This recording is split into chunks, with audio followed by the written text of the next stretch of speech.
Hola, ¿qué tal? Mi nombre es Iván Carrillo y esto es Reporte Climático, periodismo de soluciones para un mundo en constante cambio. Semana a semana se dan cita en este espacio expertos de distintos puntos de América Latina que nos ayudan a indagar en los retos y las oportunidades de la humanidad frente al más grande problema en la historia, la alteración del clima. Juntos hemos entendido que nuestra región es particularmente vulnerable a dicho fenómeno, pero también nos hemos percatado de que posee un as bajo la manga. Nos referimos a su biodiversidad. El 40% de la riqueza natural del planeta está en territorio latinoamericano. Aquí se encuentran además 6 de los 17 países catalogados como megadiversos. Uno de ellos es Perú, a donde viajaremos el día de hoy para descubrir la importancia de la ciencia, el conocimiento tradicional y la conservación en un mundo bajo amenaza por las crecientes temperaturas. Fanny Cornejo, directora ejecutiva de la Asociación Civil Yuncahuasi, nos guiará a lo largo de esa travesía. Ella es bióloga y tiene un posgrado en ciencias antropológicas por la Universidad de Stony Brook.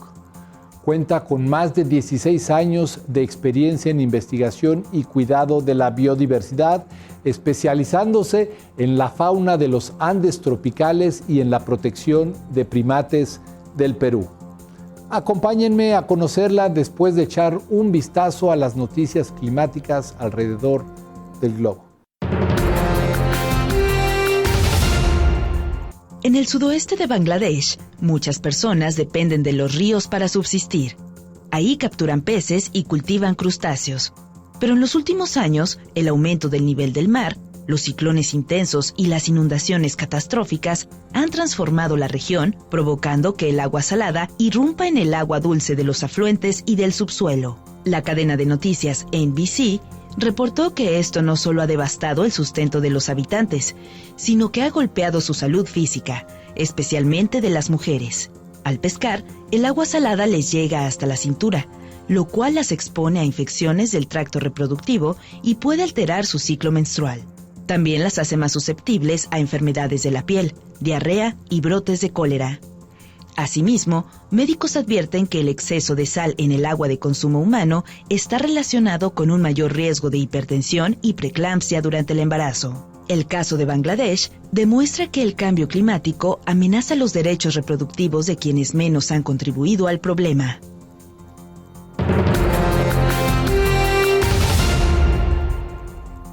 Esta primavera, Vietnam registró 44.1 grados Celsius, la temperatura más alta de su historia. El récord previo fue de 43.4 grados en el año 2019 y los científicos estiman que podría haber uno nuevo muy pronto. Algo similar está ocurriendo en Tailandia, Myanmar, España y muchos otros puntos del planeta. La BBC informó que es tal el calor que las autoridades han lanzado alertas para que las personas permanezcan en los interiores a lo largo del día. De hecho, en Vietnam, los campesinos se han visto obligados a iniciar labores de madrugada y terminar antes de las 10 de la mañana. En promedio, el mundo es hoy 1.1 grados Celsius más caliente en comparación con la época preindustrial, una tendencia que seguirá a la alza si no abandonamos la quema de combustibles fósiles. Los gobiernos han acordado limitar el calentamiento en 1.5 grados. Pero el riesgo de no cumplir ese compromiso es alto y cada décima de grado no hará más que sumar e intensificar los peligros del cambio climático. El pasado mes de marzo, la Asamblea General de las Naciones Unidas pidió a la Corte Internacional que fije las responsabilidades de los países ante la crisis del clima. Dicha resolución cuenta con el respaldo explícito de 121 miembros y fue impulsada por Vanuatu, un pequeño estado insular del Pacífico altamente vulnerable al calentamiento global. Detrás del documento hay 4 años de trabajo y negociaciones. Su objetivo es aclarar las consecuencias jurídicas para aquellos cuyos actos y omisiones han causado daños significativos al sistema climático. Además, en favor de las generaciones futuras, pide que se señalen ¿cuáles son las obligaciones de los estados para garantizar la protección del clima frente a las emisiones de gases de efecto invernadero que calientan a la Tierra? Según Antonio Guterres, director general de la ONU, estas aclaraciones ayudarán a tomar medidas más audaces y fuertes que el mundo necesita desesperadamente. La biodiversidad o diversidad biológica es la variedad de la vida. Abarca a las especies de plantas, animales, hongos y microorganismos que habitan un espacio determinado, pero también considera su variabilidad genética, los ecosistemas de los cuales forman parte y los paisajes en los que se insertan. Esta riqueza es muy susceptible al cambio climático y al mismo tiempo es clave para combatirlo.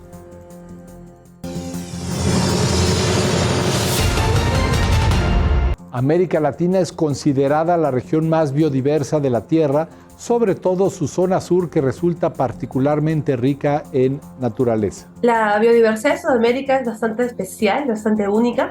Recordemos que Sudamérica hasta hace 3 millones de años era una isla, entonces eso provocó de que hubiera una gran cantidad de procesos evolutivos de especiación que han dado lugar a la enorme biodiversidad que tenemos. Destaca por ser el hogar de un cuarto de todos los bosques a nivel global y por concentrar 26% de los recursos de agua dulce. También recordemos de que en Sudamérica tenemos al punto caliente de biodiversidad de los Andes tropicales, que es considerado el epicentro de la biodiversidad por los números récords que hay respecto a especies de aves, de mamíferos, de plantas. Esta cordillera es la más larga del planeta y ha tomado forma durante al menos 120 millones de años.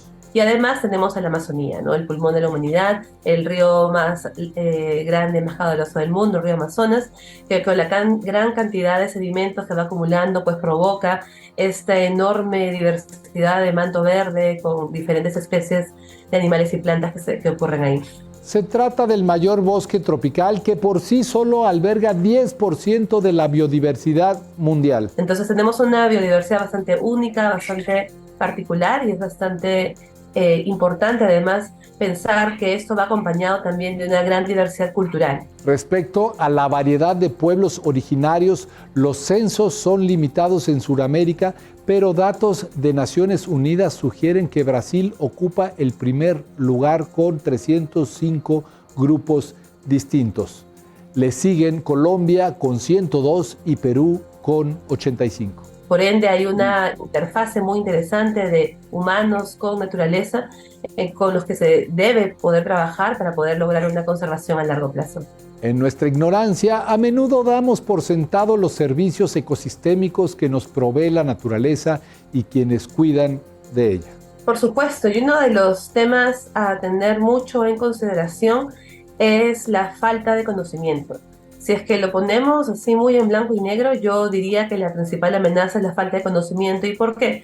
Porque justamente esto lleva a que no se tomen decisiones adecuadas por parte de diferentes autoridades, tomadores de decisiones. Esto lleva a que no haya una adecuada planificación, no haya un adecuado entendimiento y más aún no haya una adecuada valoración. El agua, por ejemplo, para la gran mayoría de personas, obtener agua implica abrir el grifo de la casa y sale el agua.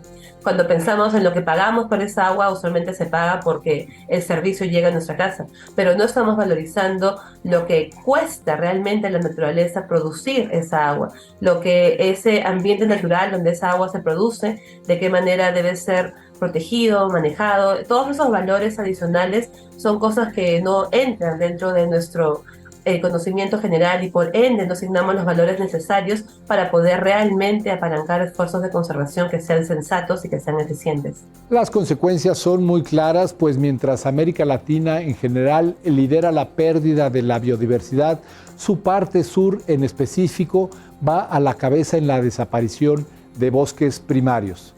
El panorama es desalentador, pero esto no detiene los esfuerzos de Fanny Cornejo ni de organizaciones como Yuncawasi. Yuncawasi es una asociación civil sin fines de lucro. Trabajamos por el desarrollo sostenible de las comunidades locales y la conservación de la naturaleza.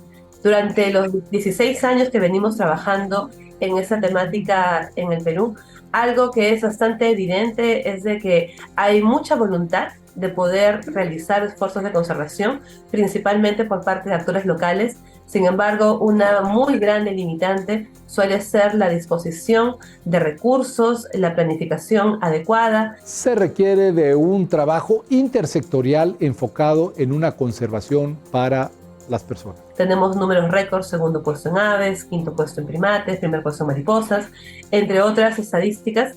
Sin embargo, no existe una valoración adecuada por parte del público en general de qué realmente significa esta biodiversidad y el potencial que tiene para el desarrollo.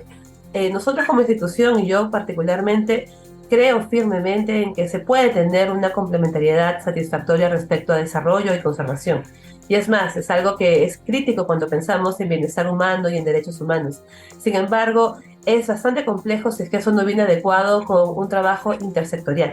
El trabajo de conservación de la naturaleza usualmente se enfoca muchísimo respecto a sectores, ¿no? El sector ambiente, quizás por un lado de repente el sector agricultura, pero no estamos pensando de que esto es una planificación y una estrategia que se requiere a nivel transversal, intersectorial, donde sean los diferentes actores del Estado, las comunidades, de diferentes áreas, no únicamente biólogos, antropólogos, conservacionistas, pero realmente que traiga a confluir diferentes áreas para poder tener planificaciones sensatas que puedan ser exitosas a largo plazo.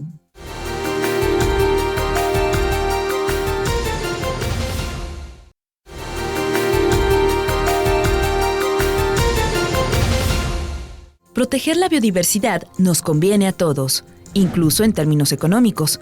El Banco Interamericano de Desarrollo indica que cada dólar invertido en restauración de ecosistemas puede generar hasta $30 en beneficios. La biodiversidad es el agente de desarrollo sostenible de América Latina. Fanny Cornejo nos explica por qué. Pensemos en el sector agricultura, que en muchos países, como en los países latinoamericanos, suelen ser la base del desarrollo, porque a veces no hay productos transformados, de donde vienen la materia prima con la que uno trabaja, vive, consume, etc. Para poder tener buena agricultura, ¿qué necesitamos? Necesitamos tierra fértil y agua disponible. ¿Y qué es lo que buscan las iniciativas de conservación? Justamente buscan provocar la conservación de esos servicios ecosistémicos claves, que son tierra fértil y agua. Entonces acá tenemos ya dos elementos cruciales para cualquier acción de desarrollo que, si es que no son manejados adecuadamente, van a llevar al fracaso de cualquier iniciativa. Porque también recordemos que a nivel de políticas públicas el involucramiento del gobierno es clave para que las acciones puedan estar enmarcadas, para que pueda haber inversión directa por parte del Estado y por último para que pueda haber una apropiación real de esos problemas, que no solamente compete a entidades privadas como la mía o a las comunidades locales, pero que involucra a todos los actores y principalmente al Estado. Entonces el tema de políticas es clave, pero también el tema de políticas es muy complejo. Por lo tanto, conservar la naturaleza demanda una mirada a futuro. Nosotros pensamos en un cultivo y no pensamos en el largo plazo, cómo mantener la diversidad de bacterias en el suelo, la disponibilidad de agua, entre otras cosas.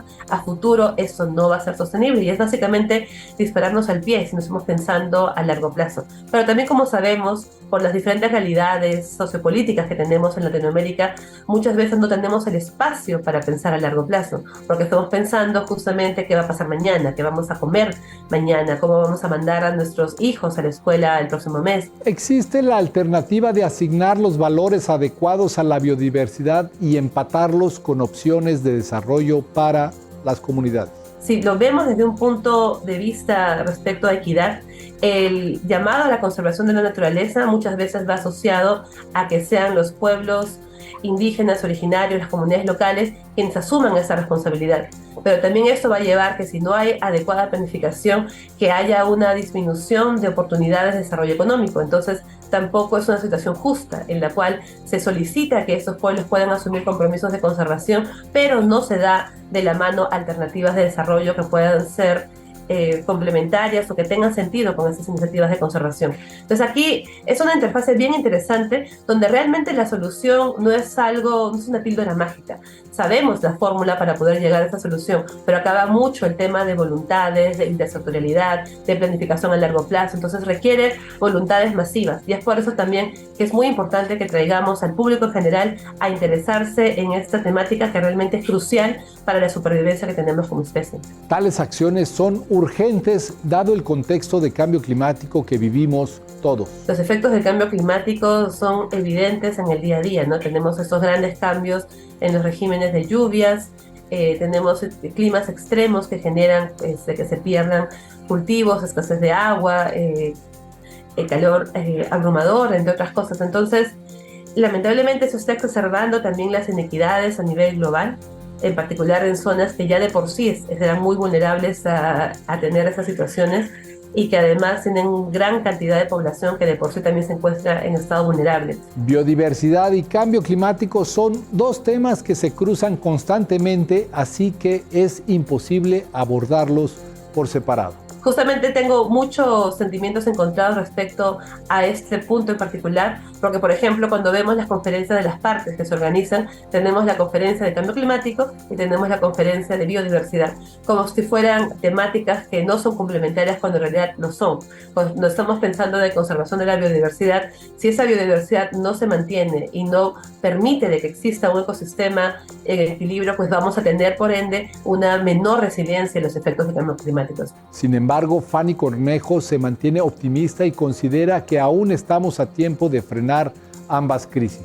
A nivel de efectos y voluntades que esos pueden apalancar, también podemos verlos como ese empujón o llamado de atención necesario para poder conseguir que existan mayor interés y voluntad en el tema. Todavía podemos evitar de que entremos a este colapso, catástrofe grande que nos espera si no tomamos medidas para poder desacelerar los efectos del cambio climático. Y estamos en el momento. Esa es una conversación que en ese momento afortunadamente se está teniendo y que podemos por ende empezar a pensar en estrategias a futuro. Para lograrlo debemos aprovechar la información y herramientas que nos brinda la ciencia. Sí, el papel de la ciencia en realidad es fundamental para que nos provea de información clave para poder tomar decisiones informadas y que además de poder brindarnos el conocimiento necesario para poder realizar el monitoreo adecuado de las metas que se están cumpliendo. Tenemos, es interesante, tenemos situaciones, por ejemplo, en las que estamos conservando espacios naturales sin conocer aún lo que se encuentra en ese espacio en términos de biodiversidad, pero nos vemos forzados a hacerlo porque estamos en una carrera contra el tiempo de poder asegurarnos que no se pierda esa biodiversidad. Entonces, sabemos de por sí que son zonas altamente biodiversas, pero debido a la falta de recursos que muchas veces asignan a la ciencia, no tenemos el conocimiento suficiente. Entonces, sabemos que hay que ponerle, ¿no?, la protección, hay que trabajar en el manejo del área, pero no tenemos el conocimiento real de lo que está ahí porque no hay inversión para ciencia. Entonces, esto limita muchísimo las decisiones que se puedan tomar y la posterior gestión del espacio futuro para asegurarnos de que efectivamente estamos conservando. El mono choro de cola amarilla es un ejemplo claro de por qué urge incorporar información científica a la toma de decisiones de la conservación. Es el mono choro de cola amarilla, que es un mono que es endémico del Perú, se encuentra únicamente en el Perú, en la parte norte-centro de los Andes tropicales del Perú. Y una pregunta muy frecuente que nos realizan siempre es ¿cuántos monos quedan? Y siendo esta la especie más emblemática del Perú, que debería ser y que es lo que el oso panda es para China, eso es lo que el mono choro de cola amarilla es para el Perú, y no tenemos una respuesta. Sabemos de que en base al hábitat quizás puede haber unos 1000 individuos maduros, pero en realidad son respuestas bastante esotéricas. No tenemos datos porque no tenemos suficientes recursos para poder invertir, en poder realizar las investigaciones que nos puedan informar y poder tener los ojos bien abiertos respecto a cuál es el estado real de amenaza que esa especie tiene en este momento. La ciencia además es fundamental para poder guiar las decisiones, o sea, si vamos a monitorear, yo que sé, a una especie amenazada, cómo está fluctuando la población a través del tiempo, necesitamos datos crudos que nos puedan a través del tiempo hacer saber cómo va por ejemplo, impactando el cambio climático en la fenología de los árboles y por ende en la disponibilidad de alimentos que hay para las especies amenazadas de monos dentro de una reserva natural. Entonces podemos tener toda esa información que nos falta. Por fortuna, estas limitaciones pueden compensarse con ayuda del conocimiento local. estamos empujando una iniciativa muy simpática con comunidades locales de investigación participativa para poder justamente hacer uso de las voluntades que existen dentro de esta diversidad cultural, para que desde el territorio sean esas comunidades mismas quienes pueden ayudar al levantamiento de información, para que dentro de poco podamos responder a esa pregunta: ¿cuántos monos choros de cola amarilla quedan? Entonces, con esto lo que quiero ejemplificar es de que si no tenemos este conocimiento, estamos en un cuarto oscuro viendo qué protegemos. Entonces también es fundamental y clave de que se pueda realizar una inversión explícita para la investigación científica que pueda ayudarnos a tomar mejores decisiones respecto a la conservación de la biodiversidad. La ventaja de América Latina y en especial de Sudamérica son sus pueblos y el saber tradicional que poseen. Esto es bien interesante porque existe muchísimo conocimiento ancestral que puede ser utilizado para poder buscar diferentes estrategias, tanto de desarrollo como estrategias de mitigación de los efectos del cambio climático.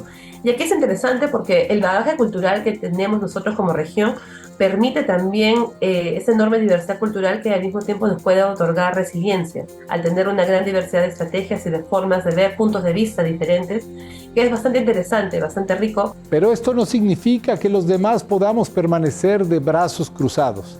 La conservación de la biodiversidad de la cual dependemos es una tarea de cada uno de nosotros.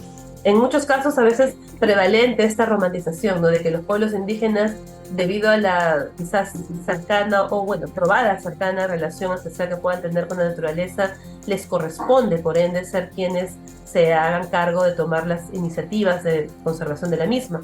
Lo cual en cierta parte es cierto, pero eso no quita la responsabilidad que tienen otros actores de la sociedad, y que por ende no es como que ya tú eres pueblo indígena, que estás en la Amazonía tanto tiempo, es tú. No, o sea, somos todos. Estamos todos acá bajo el mismo paraguas, la misma sombrilla. Entonces eso requiere que haya una cooperación horizontal al respecto de cómo se pueden llevar esas diferentes diversidad de iniciativas. Aquí lo que necesitamos para tener una estrategia 360, que es como le llamamos, es trabajar de forma intersectorial y asegurarnos de que tener estrategias que sean complementarias a todo nivel. Tenemos educación y comunicación, tenemos investigación científica, conocimientos ancestrales, pero también debemos considerar políticas públicas, asegurarnos de que los diferentes compromisos que nuestros países tienen ante entes globales sean adecuadamente cumplidos. Tenemos que asegurarnos también de que las decisiones que se toman también reflejen las realidades y cosmovisiones que puedan haber desde el territorio. Y además asegurarnos de que la normativa que podamos tener existente pueda facilitar de que esas acciones puedan ocurrir. Esto fue Reporte Climático, periodismo de soluciones para un mundo en constante cambio. Mi nombre es Iván Carrillo, muchas gracias por haberme acompañado y hasta la próxima.